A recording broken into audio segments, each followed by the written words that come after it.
of that. Okay, my name is Carmen Cady. If you don't know who I am, I'm Carmen Cady. I'm a psychotherapist in this area, and I am a clinical hypnotherapist, and I also practice a therapy called neuro-emotional technique, and I have all kinds of training and practice in different energy healing modalities as well. So I've been around doing this kind of stuff for a while. There's my contact information, just in case you might want it. Don't have it. I think I have some cards back there as well. We took care of logistics, so we're good about that. How I really want to get started to begin with is to talk about why I think I can be up here in front of you guys. What makes me an expert on this topic of empath. So I'm going to share a little bit about my own background, my own experience, and then we're going to go in and we're going to talk about some definitions about on being an empath, specifically a highly sensitive empath. We're going to explore what that is, what that looks like, how that might show up in your world for you or in people that you're working with. And we're going to also talk about energy, because a lot of this is about energy. That's really what we're talking about. And then we're going to talk about techniques, things that work if you are a highly sensitive empath. I know if you're an empath, or what I call a highly sensitive empath, there's challenges. And part of that challenge is, how do I make it stop? For most empaths, it's how do I make this stop? So we're going to talk about some techniques that help to reduce your sensitivity to the world around you. That's what we're going to talk about. We're not going to talk about how to make it stop. Sorry. But we will get into some things on how you reduce it. As much as we all want some magic something that would make it stop. We're not going to get into that today. So I'm up here. I'm up here because of my own experience. And let me say this is my experience in my world as I've learned the things that I learned about being an empath and the different techniques that I've come across. And so if you've learned something else, if you have other things that work for you, great. So this is just the world as Carmen sees it. So I think it's a pretty good one, but there's other things. So I want to start with, I have a picture when I was about 16 months old, and it's Christmas. And, you know, about that age, it's supposed, right, it should be exciting and joyful and, you know, feeling the vibe of it and, ooh, pretty sparkly things and things like that. But the picture of me is I'm miserable. I'm not very happy. And that really was my experience the first couple years. From womb for a number of years. My life. No. From womb for a couple years. That really was my experience. And I have a visceral sense of not being comfortable here. And the reason for that is because I really felt I was very sensitive to the world around me. I was sensitive to the moods, the thoughts, the emotions from my family, my parents, as well as the community. So even in the womb, as I was picking up some of the conflicts and different things that my parents were going on, I was also sensing what was going on in the community. And so for me, it was an onslaught of information. And oftentimes it is that way for highly sensitive empaths, as you're picking up and sensing the moods, thoughts, feelings, desires, wishes, hopes, dreams, so on and so forth, of the world that you're operating in. And that was my case, and has been my case, and certainly when I was that age, not knowing about it, and of course when we're that little, we don't have some of those defenses that we learn to gain as we go along in life. So I was just open to feeling and experiencing all these things, and it was pretty miserable. There's a quote that I like, kind of sums it up, and it's from that movie, The Green Mile. And in The Green Mile, if you haven't seen that, and it's a wonderful movie, a man gets arrested, And this particular man, John Coffey is his name, has this amazing gift of being able to take the pain of others away. You can physically see him breathing in the illness or the pain or whatever, breathing it in, taking it away from that person. And in the process anyway, he gets arrested, he's in jail, and he's on death row. And so in that, and at this time, the guards, they've realized the gift that he has, and they're having a conversation. So Tom Hanks' character and John Coffey, and this is what he says. John Coffey says this: "Mostly, I'm tired of people being ugly to each other. I'm tired of all the pain I feel and hear in the world every day. There's too much of it. It's like pieces of glass in my head all the time." And so for me, being that young, I certainly wouldn't have described it that way at 2, but I think it felt that way. I have a sense that it felt that way, that there was a lot of information coming in, and it was too much. And it made me miserable. I was miserable. And so that was my experience, and as I continued to grow in my life, that continued to be somewhat of my experience. I remember at 7, first grade, my first grade teacher, I would have said she was miserable. I certainly felt miserable. I begged my mom every single day not to send me to school.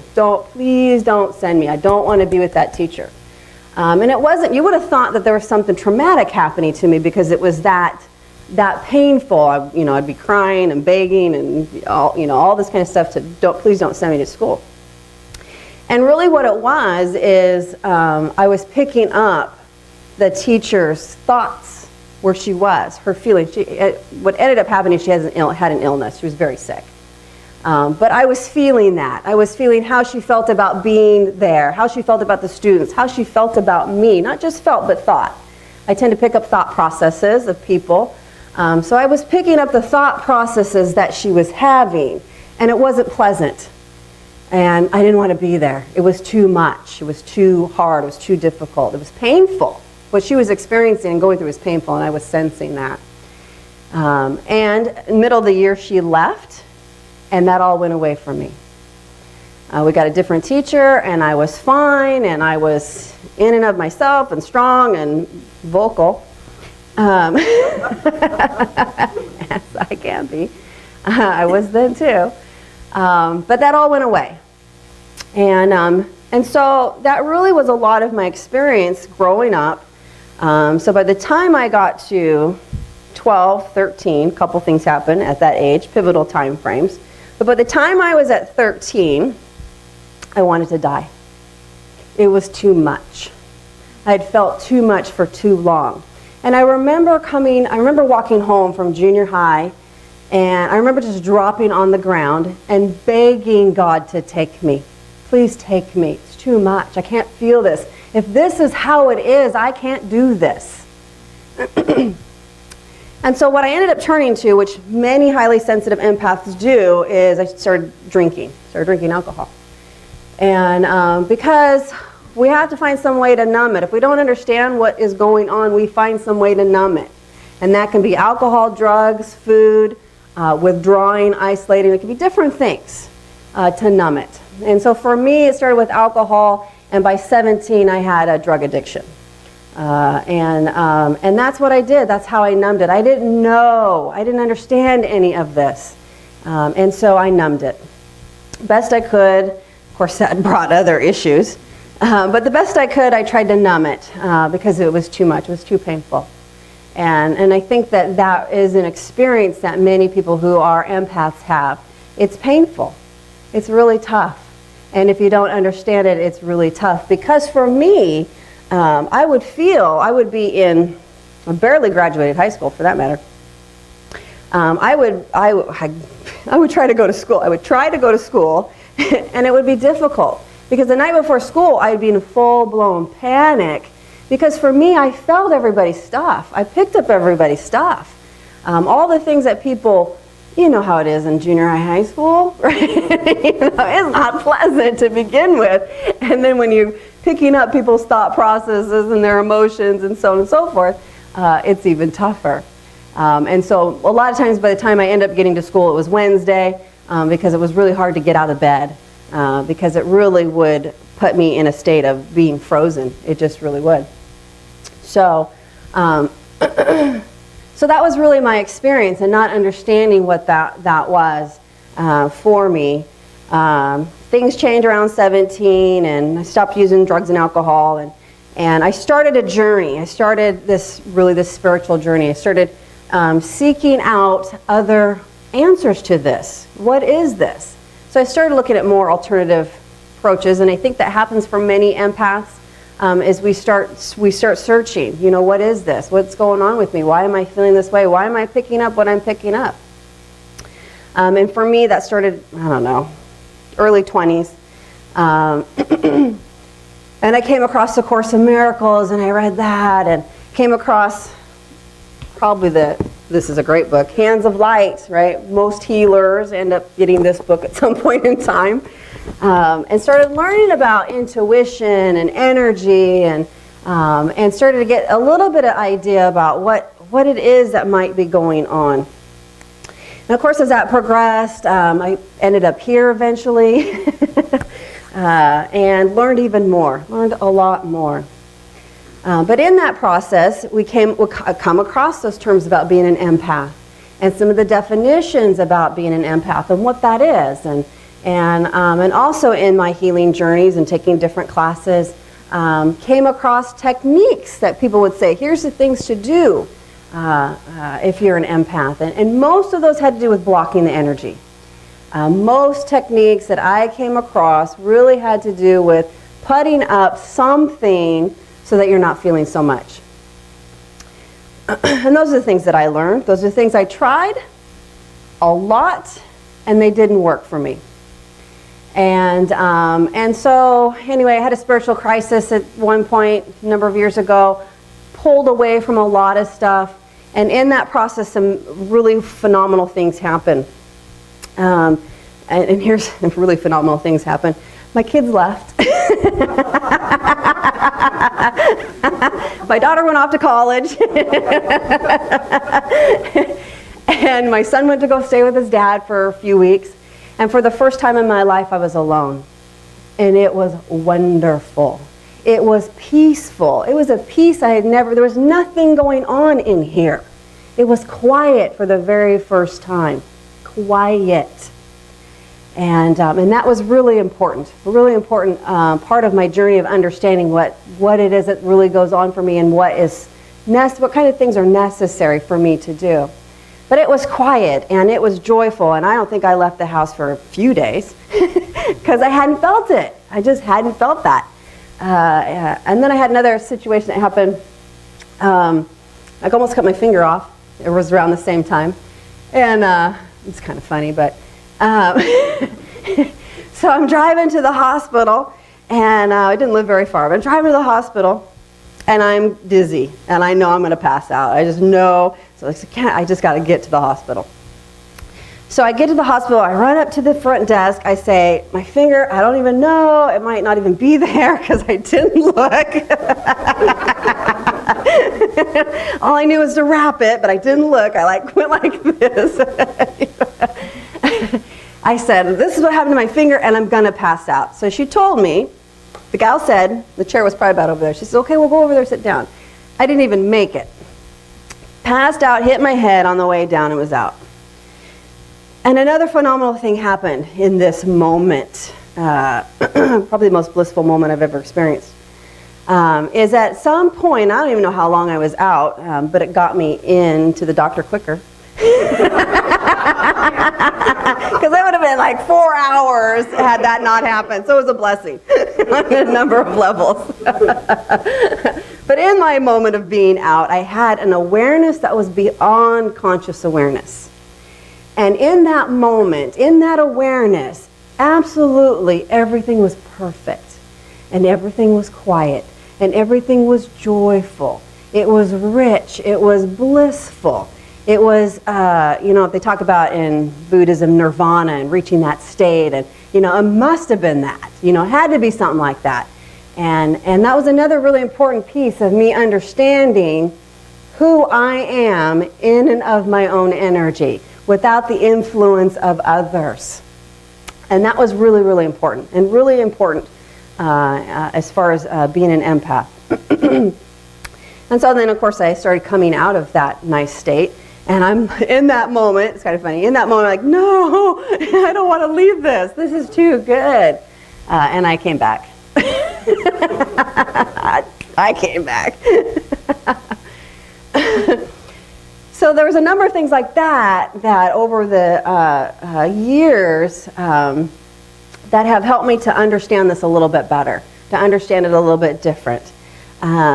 Also in my work with I work with a lot of people, and in my interaction with other people and other people who are also empaths, I have other good friends that are highly sensitive empaths, and in our discussion, we would talk about these things. You know, what does this work? Does that work? You know, what about this? And we would try these things, and we found that a lot of the things that we learned that work for empaths really don't work.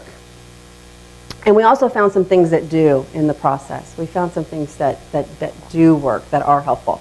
So we're going to get into those things, and we're going to talk about that. But that's why I think that I have something to offer here. But I've known this for some time, so this is what I'm going to throw out. I've been knowing this for 3-4 years. And so I hear the same things that I heard 10 years ago from people about empaths and what you need to do, and I would just shake my head. That doesn't work. You know, I'd say this inside. It just doesn't work. I don't really. So after about 3 years, I started getting frustrated. Somebody's got to say something. You know, we're getting misinformation. Someone's got to say something. So really, I'm here out of frustration. That's really why I'm here, because I think in all the things that have been shared, I think we're missing some things for people who are empaths and people who are highly sensitive empaths, and we'll talk more about that. So that's what I want to share. Again, you may have other things that work for you. That's great. This is my experience, and so I'm sharing this with you. So we're going to start with a couple definitions. And you do have your handout, you have your outline, so we're going to follow that. I'm going to try to follow that as closely as possible. And that first definition is what I really have heard. Yes? Okay, so if you don't have an outline, Josie has some extras. Not the one with the picture, but the other part that you were supposed to print off. I told you I didn't have extras before.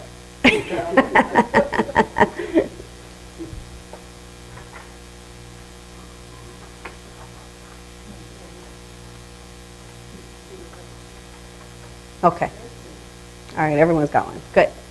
So the first definition is really the definition that I mostly have come across over the years. This has been really the definition about what an empath is. And this is from Wikipedia. I think this is where I got this, so I didn't make this up. The first definition, a person who is capable of feeling the emotions of others despite the fact that they themselves are not going through the same situation. So that's what I've typically heard when people talk about what being an empath is. It's, you know, you're picking up their feelings. You're picking up their emotion. You're feeling something. You're feeling a feeling of somebody else's, and that's what's going on. And so that's really what I've heard mostly. There's little things in and out, but in the gist, being an empath, even on Wikipedia, if you put in being an empath, this definition comes up. Okay, so what I want to throw out to you folks is this. I believe that 98% of the population does this. Majority of the people are able to feel the feelings of others despite the fact that they themselves are not going through the same situation. I think that's a human trait. We all have that. Majority of us have that ability to feel what it's like for someone to feel whatever they're going through. I think a majority of people can walk into a room and get a sense of what that room is. What maybe, if there was a fight in there, or, you know, an argument. I think a majority of people have that sense. A majority of people can meet someone and have a sense whether they're connected to that person or not connected to that person. So I don't think that really fits the definition of what an empath is. I think that we all can do that. So the second one, and I love this one, and I don't remember where I got this, so I didn't make this up, but I really think it captures it much better. So the second definition, being an empath is when you are affected by other people's energies and have an innate ability to intuitively feel and perceive others. Your life is unconsciously influenced by others' desires, wishes, thoughts, and moods. Being an empath is much more than being highly sensitive, and it's not just limited to emotions. So it's not just about emotions. It's not just about we pick up other people's emotions. It's much more than that. And it isn't about being highly sensitive. So I've heard, oftentimes through my life, quit being so sensitive. Why are you so sensitive? So it's not just about being highly sensitive, and it's not limited to emotions. And I think that's a very important point. Goes on to say empaths can perceive physical sensitivities. They can feel physical ailments of other people as well. It's not just limited to emotions. You can pick up headaches and colds, and that can happen. Empaths can perceive physical sensitivities and spiritual urges, as well as just knowing the motivations and intentions of other people. This one gets me all the time because I sense motivations and intentions of other people. I sense people's thought processes. Not all the time, I'm not always picking it up, but it can be there, and I can get a little tripped up by it because you present one way and I'm seeing a whole lot of other layers. I'm feeling a whole lot of other layers, and I'm like, this just doesn't add up. I'm not too sure about that. I love this next statement. You're either an empath or you're not. It's a trait, it isn't learned. I love this because it says you're born with this. You're born with it. It's a trait. I've heard people say, well, not in these words, but knock it off. Just stop being that way. Right? Just stop it. We can't. It's a trait. We're born with it. We'd like to knock it off. We really would. Goes on to say, you're always open, so to speak, to the process of other people's feelings and energy, which means that you really feel, and in many cases take on the emotions of others. So there's that emotional element to it. So it's much more than that. It really is about that we are sensitive to the world in which we move in.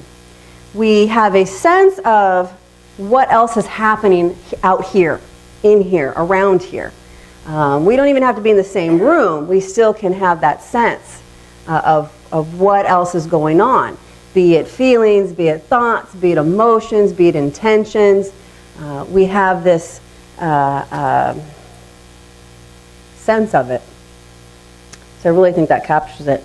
I want to go on to this idea of trait, that we're born with it. There is a book called Highly Sensitive Persons. I don't know if you've read it. It's a good book. Dr. Elaine Aron and her husband, she's a psychologist and he is a sociologist, and they did some studies, they did some research. They plugged people up, on whatever, EKGs or EEGs or whatever they did, had them all hooked up. And in part of her research, it was probably a computer, randomly show pictures of people in emotional situations, just different emotional situations. And she would see how people would respond, how their brain would respond, what would light up, what would be active. And she found in this work, through her work, that there was this small group of people that had a lot more action going on in their brain. There's a group of people that had more going on in certain areas, processing more in their brain in certain areas of the brain than this other group. So she did some further research on that. And what she came up with, what she realized is this smaller group of people have a depth of processing that this other group doesn't.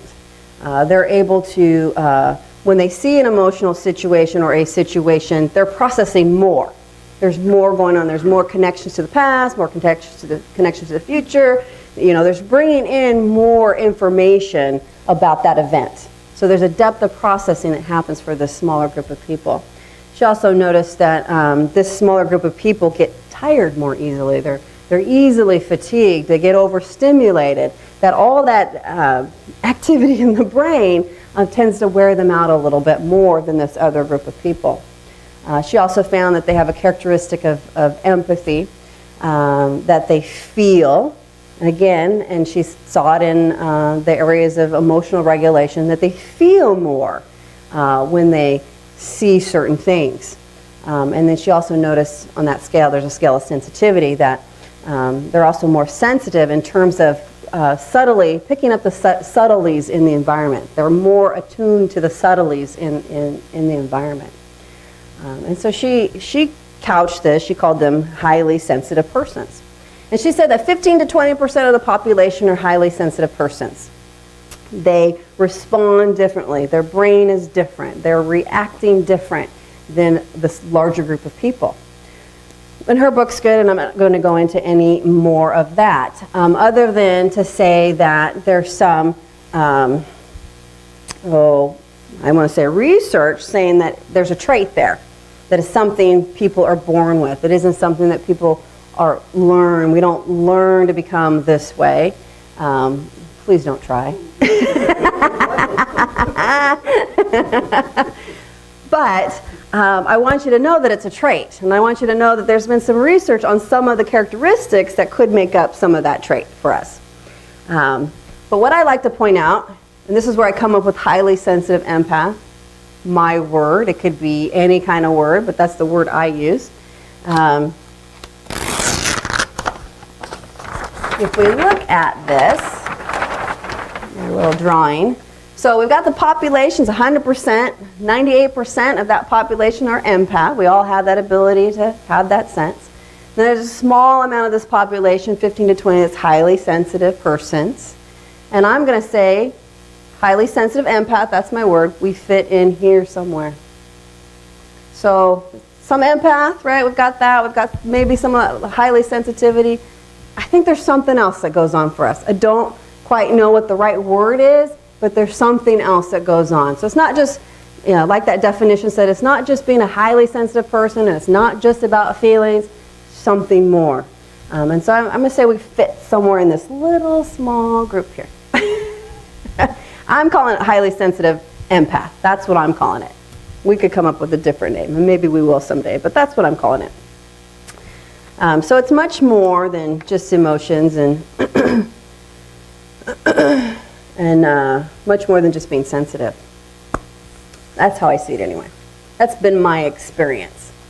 So I want to veer off, kind of set this aside for a moment. I want to talk about energy, because I really feel like we're really dealing with energy. We're really dealing with what we come in contact in our environment, what we come in contact with, and all of that is really on an energy level.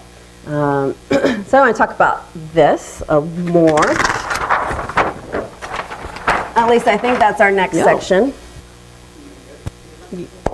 Yeah, the electromagnetic field. Yes. So we live in a world of energy, a world of waves, particles moving. I actually can see particles. Just something that happens. And it really is, well, I call it particles, I don't know. Just lots of movements, lots of movements. It can be slower, it can be faster, just depending on what is going on. So, science, I don't even know if it's Science 101, but we have our molecule, and our molecule is made up of lots of atoms. And here's our little atom, and in our atom are particles. We have electrons, protons, neutrons, and they all go around a center called the nucleus.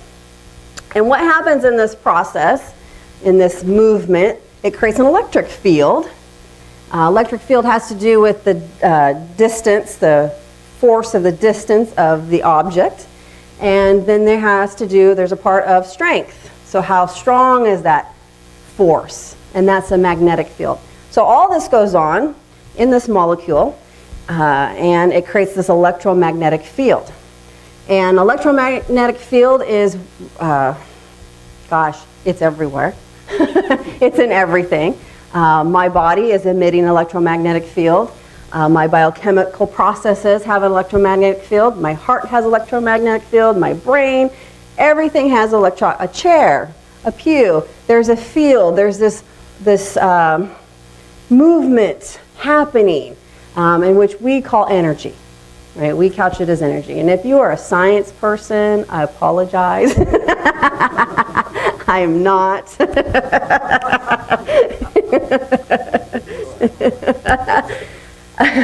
But we call it energy. We call it this movement. And how science people measure that as in waves. And so you have some pictures there of various waves. The top wave is a radio wave, and you can see it moves lower. Its strength is lower. And then there is a higher wave, which is a gamma ray. So all that to say is there's waves of energy, movement happening. And that energy happens in this space. I call it a field. The space between you and I, the space between me and the wall, the space between me and whatever. There is this field, and in this field is this movement. All of these waves. I'm not going to get into that. So I think that's an important aspect to understand when we're talking about energy, because that's what we're running into, so to speak. You know, as I move around, as my electromagnetic field moves around, we're going to talk more about that. As I move around this space, I'm interacting with your electromagnetic field. And whatever is in that, whatever you're emitting, whatever your waves are, which are interacting with the trees and the pew, and right, we've got all of this, waves of energy. And we're influenced. Highly sensitive empaths are influenced by those waves of energy. And so I want us to have a little bit of a concept of that. I also want to talk about two principles in physics, resonance and entrainment, when we talk about energy. These are important pieces as well to understand. Entrainment was when you have two different waves and they start moving together. They may be moving like this, and all of a sudden they start moving together. So they peak and valley together. Good way to understand that is if I had a grandfather clock with a pendulum on that wall, and the very opposite of the wall I had a grandfather clock with a pendulum, and the pendulum swings, eventually they'll entrain. They'll move the same time, even though they're on opposite walls. They'll entrain. They'll move. Another piece in that is resonance, which is the ability of those two systems to absorb one another and get stronger. So when we are interacting with this world of waves, some of our waves entrain to other waves and get stronger with that process of resonance. So we may be walking along so innocently, because we are. And we happen to come across, I don't know, someone's anxiety. And all of a sudden now we entrain to that anxiety and we start moving along, we start feeling it. And it can get stronger. And we really start feeling that anxiety. Okay, so that's a bit of some things to understand when we're talking about being an empath, understanding this energy stuff. Let's see what I skipped or didn't skip. Couple studies. I like these studies. There was a study at some point, forgive me, I don't remember where. It was in Tokyo, and it was between a Qigong master and their student. And they have this mental standoff called, I don't even know how to pronounce it, Tohate. Tohate. It's a mental standoff. And what it is they'll send an intention to whoever their, I don't know, I'm going to say opponent for lack of better words, their opponent is. They'll send an intention, and whoever intention is the strongest will push that person back. And at that point they know that that person won, that type of thing.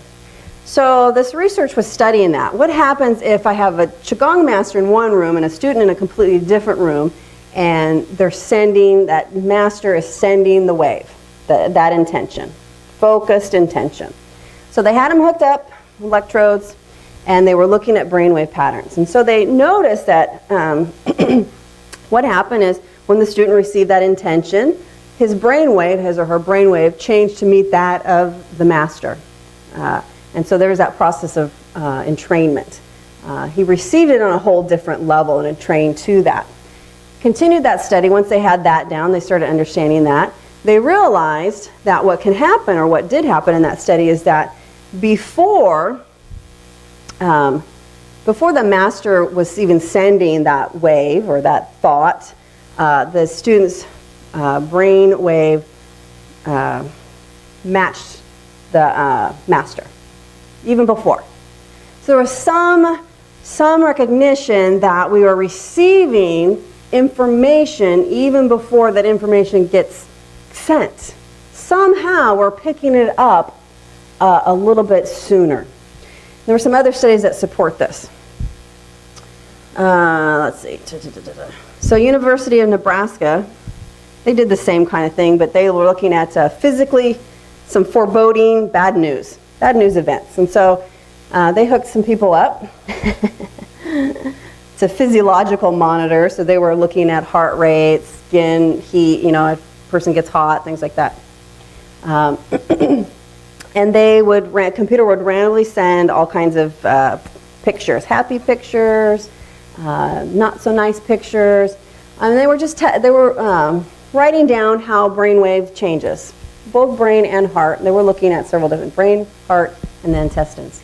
So they were looking at that. What happens when someone sees this nice picture? What happens when someone sees the bad picture? How does the brain wave, how does the heart wave change? And so as they were going along and they were measuring this, they noticed that before that negative or bad picture was sent, that the wave, the brain wave, heart wave, would change immediately, would go to what they had tested before, what they saw before. Even before it went out, somehow we're receiving information, even before it gets sent out. Furthermore, in that study, I think it was that study, or some other study, also found, could be that study, also found the same thing happens in the gut. When we talk about that gut reaction, the intestines have the same changes occur, even before receiving that bad news.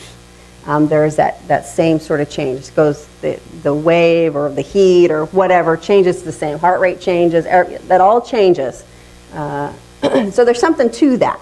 There's something that happens even before we receive information. We're picking it up somewhere else. Before we're physically receiving it, we're picking it up somewhere else. It also, one of them, and I thought this was I really like this, and I got this information out of the intention experiment. Lynn McTaggart, I read this book several years ago. One of the several researches that they did, studies they conducted, found that the heart seems to be the first receptor of information, and the heart sends it to the brain. So to me, there's something to that, and there's lots of different studies and research they did that really supports the same idea that we are receiving information before we physically are receiving information, and we're reacting to it. Our brains reacting to it, our heart's reacting to it, we are reacting to it. So to me, that's important to understand, as we are, that this is a trait, it's not something we learn, and that somehow we are a little more sensitive, I think. We're extra in tune to the world around us. We're receiving information far, a lot quicker than other people, and that affects us. Along those same lines, Penny Pierce, she wrote this book, Frequency. It's a good book. She talks about a home frequency. And so I go back to this when I talked about my kids leaving and getting knocked out. She talks about a home frequency, that we have a personal vibration. She also calls it a soul frequency. So in and of ourselves, without any other influences, we have our home frequency. To me, what that means is we have our own, we get an understanding of our own, what is our feelings, what is my thinking, what is, who am I outside of the influence of anybody else? that would be my home frequency. And to me, that's really, really important if you are an empath or you're a highly sensitive empath to understand what your home frequency is. Because when you know who you are, you know when you're influenced by somebody else. And I think that is critical, and we'll talk more about that. So along the same lines, when we talk about the electromagnetic field and how we talk about it in energy. We also talk about it in, not up there, in terms of aura, right? That's really, we're probably more familiar with our aura and talking about aura, and really that's our electromagnetic field. That's the energy we're emitting, and it creates this field around us. So to get an idea of that, many of you are already familiar with it, but you have a handout, and it talks about that. It shows the different layers that we have. A layer closest to us is called our etheric body. It's the blueprint of our physical body. I know for me, when I get healing work done by some people, they don't even have to touch me. I can feel them in that, and it feels like they're in my stomach, and it's really uncomfortable. Stop that. That does not feel good. It contains impressions of our organs, our systems, so on and so forth. The next layer out is our mental body. This is our intelligence. These are our rules, our regulations, values, so on and so forth. The next one out is our emotional body. This is our emotional patterns, our feeling responses. Then we have another layer called our spiritual body, connection to others, the divine, our higher self, so on and so forth. I know some of you are thinking there's more layers. Some people believe there's more. I'm not here to talk about the aura, other than to show you what this is, to give you a little bit of an idea about it, and to understand that that's our energy. So our emotions, our thoughts, our intelligence, that's our aura. And that can change depending on how we feel, what we're thinking, what's going on in our environment. That can change. I think I'll hold off on that one. I believe, and we'll get back to this, but I believe around this, there's another layer, and I call it the etheric layer. And I see that more as like the shell, like it's our shell of us. It contains our aura. We'll probably talk more about that later on.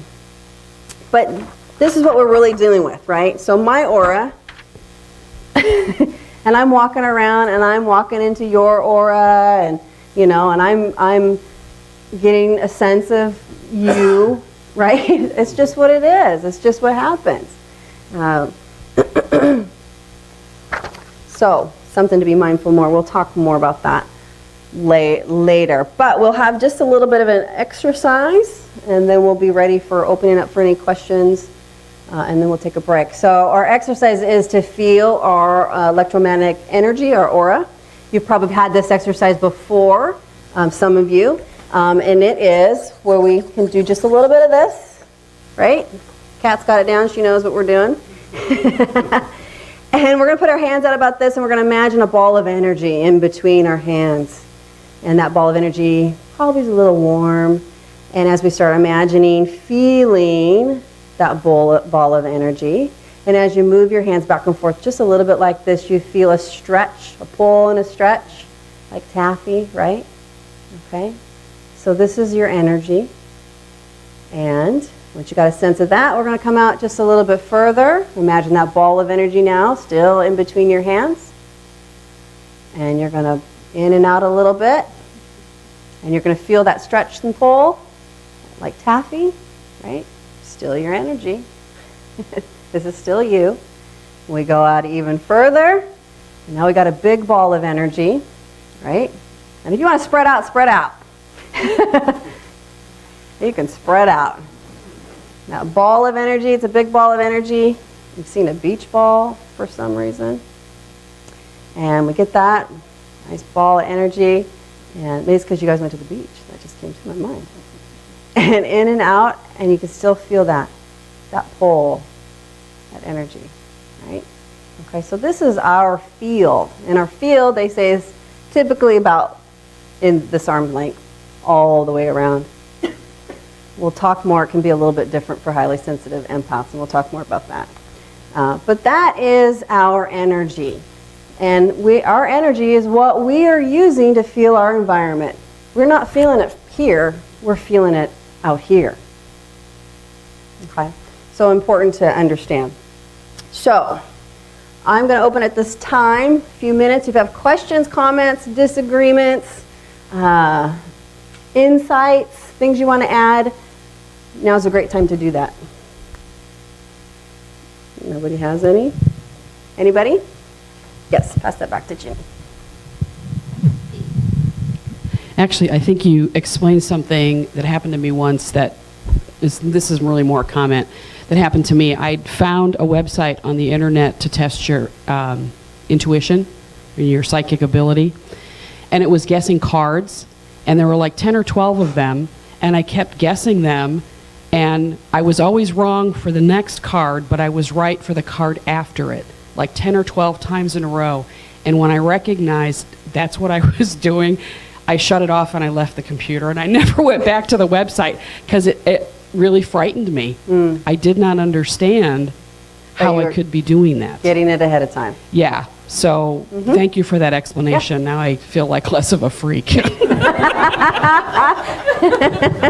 Yeah, right? Anybody else have a question, comment? I mean, this is the time for us to really get into it. It really is. This is the time if I don't know that I don't know. Yeah. And you're giving me information. Pretty soon I'll go, oh, I have a question now. That's right. Okay. Yes, Josie has something. What do you call the most outer layer? Catheric. K-E-T-H-E-R-I-C. It's on the page. Is it? It's on the page. Catheric. I could be pronouncing it wrong. Page 3. It's on your outline. Outer shell. Catheric, outer shell. Yep. All right, if there isn't anything else, we'll take a 5-minute break, and then we'll come back and talk more about this stuff.